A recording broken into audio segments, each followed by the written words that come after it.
Whispers in the Walson, a small, forgotten town. A dilapidated house stood at the end of a winding road. Legend had it that the previous owner, a reclusive artist, vanished without a trace. Intrigued by the tales, a curious young woman named Clara decided to explore the abandoned building. As she stepped inside, the air was thick with dust and an eerie silence enveloped her. The walls were covered in strange, unfinished paintings, twisted figures, and distorted faces that seemed to follow her as she moved. Clara felt an unsettling presence, as if the house itself were watching her. Determined to uncover its secrets, she ventured deeper, discovering a narrow staircase leading to the attic.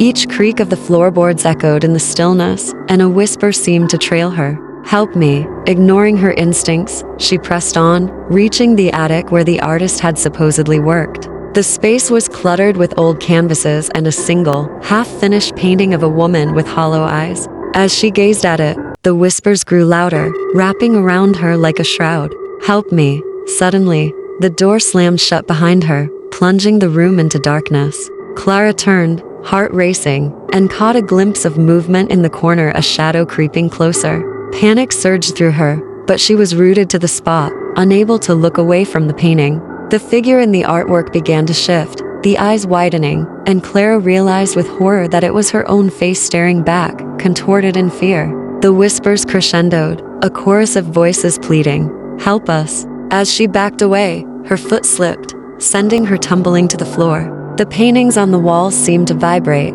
and the figures reached out with skeletal hands. In a desperate bid for freedom, she scrambled to the door, but it wouldn't budge. Clara's screams echoed through the house, unheard by the outside world. The last thing she saw was her own painted face smiling back at her, trapped forever in a world of despair. Days later, the townsfolk noticed something strange. New paintings had appeared on the walls of the old house, each one depicting a woman with wide, hollow eyes, whispering for help. And the house, once again, fell silent.